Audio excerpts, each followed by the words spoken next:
With Devin Haney's recent win over Regis Prograis, the tension between Devin and Gervonta Davis has grown, and Devin has slammed Gervonta for avoiding a fight with him. Eddie Hearn had assured fans before the fight that the winner between Haney and Prograis would be in line for a massive super fight, and he stated, "I just think Gervonta is going to do what Gervonta does. They're always going to want to keep it in-house with PBC fighters. Who actually knows the finances of the Amazon deal with PBC, how that works and what they need? But all those guys are going to need the winner of this fight because you're going to see what they're doing it at the game. They're the numbers. I think if the performance is sensational, it's going to put the winner of this fight in an unbelievable position."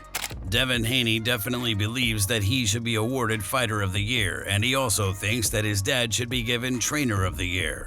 Devin stated, "I feel like at this point that I should be Fighter of the Year. They don't want to give my dad credit, but I think he should be Trainer of the Year. When they mention the best trainers in boxing, I don't understand because they never mention my dad. But he is the best trainer in boxing, and it shows. We just went up in weight and fought arguably the best at 140 and didn't get hit with anything. My dad deserves Trainer of the Year, and I deserve Fighter of the Year." Floyd Mayweather definitely sees the difference between Devin and Gervonta when it comes to titles and money. I seen the Lomachenko and Devin Haney for the undisputed title. That was a good fight. I'm very, very glad that Devin Haney was victorious. Me and Devin sat down, for us to come together and make a relationship happen. I don't want to knock championship belts because they are important. I could tell him, you could win 2 world titles but make $250 million. Or you can win 20 world titles and make $10 million. Then when you look at Ryan and Tank, they made great money. We could have been did this, and that could have been him in the fight with Ryan Garcia. After Devin's win against Regis, Zab Judah thinks that Gervonta should be careful with possibly facing Devin. Zab stated, "The kid is definitely special. His level of dedication and skills is exceptional. If you look at his last fight, that victory wasn't just a stroke of luck. That was sheer talent and hard work flushing out. Garcia and Davis need to be very careful.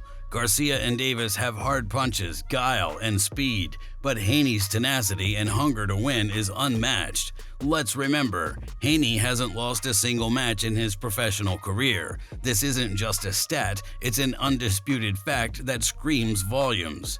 Ryan Garcia has already managed to call out Devin after seeing his performance, and Ryan stated, "This was Devin at his finest, but his finest is something that can put people to sleep that's watching. I know what he's missing. He can have it one day, but he doesn't have it right now. Make your assumptions. I can't wait to get it active with him. Haney is good, no doubt, but I know him all too well and I will beat him. Good stuff tonight, congrats, but this year we are going to run it. One thing is certain in my eyes is that Haney and I will fight in 2024. You can hold me to it unless it's not in God's will." Oscar De La Hoya is still Ryan's promoter at the moment, and Devin opened up about a message he got from Oscar before the fight. Devin stated, "I got a message from Oscar yesterday and I was surprised. He wished me luck. He said, 'Good luck, do your thing,' and I rolled up. I looked at the message before it and the message said I told him to f*** off, so it was funny." Bozian has talked about the possibility of Devin Haney moving up in weight again, and he thinks that he shouldn't even bother trying to come after Jerome. Bozy stated, "Listen, that's my man. He pops my man too, but he better leave Boots alone, man. He gotta get past Regis first, but I think he needs to leave Boots alone though." Devin Haney handles smack talk about as well as anyone could hope to, and he addressed comments about him not having any knockout power. But there's people that say you don't have knockout power though. What do you say to those people? Yeah, I mean, the people that say I don't have knockout power is the people that don't be in the ring with me. And if I don't got knockout power, come show me then. Come walk through all these punches that I'm gonna give you, and then we'll see. And so, man, as long as I'm winning, I got this far without knockout power. Let's keep going with it. Regis Prograis just experienced Devin's power firsthand, and he sees the difference in Devin's power.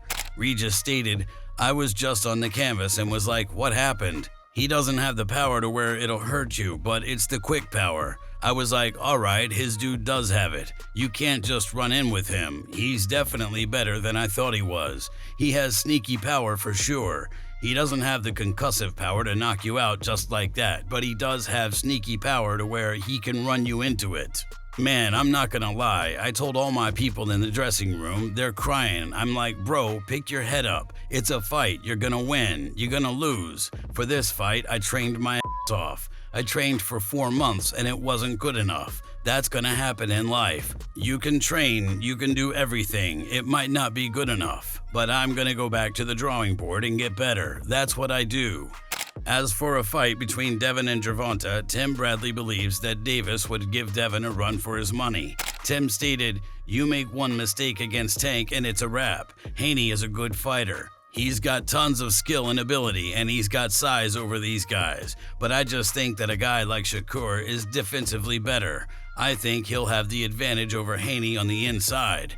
Then you have a guy like Tank with the power and IQ that he has. I think those two guys would give Haney a run for his money and actually beat him if they were to fight." Oscar De La Hoya sees it as a fantastic fight to make, but he thinks that Davis is an absolute beast. Oscar stated, "Wow, it's a great fight. I would have to pick Tank, but Haney learned a lot from his fight with Loma. But Tank is a beast." Mickey Bay thought that Devin would be clearing out 135 and 140 divisions in no time, and Mickey stated, "Hands down, Devin would beat Tank. Don't get me wrong, Tank's a monster for sure, but I don't see anybody in the world beating Devin. Nobody. Haney's IQ, defense, speed, power, discipline, he's just got it all. The world will see. He's gotten so much better since the last time they saw him. To be honest, that's the only guy that would give Davis problems. I've seen Tank beat everybody else. With Dev, he'd go clean out 140 too, easy. 140, believe me, he'd take it, and I like Josh Taylor. But trust me, he'd go up to 140 and wipe it out too." Devin Haney and his father are tired of Gervonta talking about his fights and skills in a negative light though, and they both addressed Gervonta after Devin's most recent fight. He don't want to fight because if he really wanted to fight, then he would be trying to build up the fight instead of trying to knock it down or try to say, oh, I'm only selling because of this or because of that. If he really wanted to fight me, he would be making it that it's a big fight and it's the best fight for boxing. But he only talked down on the fight. But like I said many times, they say everything but let's fight. Nobody has outdid Devin. In terms of Tank's dance partners, you don't have to down the other fighter to validate what you are and what you bring to the table. Tank and his team have consistently lied to the people. They've created this narrative that because you make money or because you charge the people some astronomical money for a fight that that the guy is going to lose because obviously what is it when the betting line doesn't even reflect as much money as that the guy is charging. So the message to all the fans, stop letting Tank and his team on your head and tell you it's rain with these fights, these insignificant fights. You know what I mean? They're saying it's for the culture. Devin represents the culture and represents boxing and what boxing should be and what boxing is. If you enjoyed this video, make sure to subscribe and check out some of our other videos on the screen right now.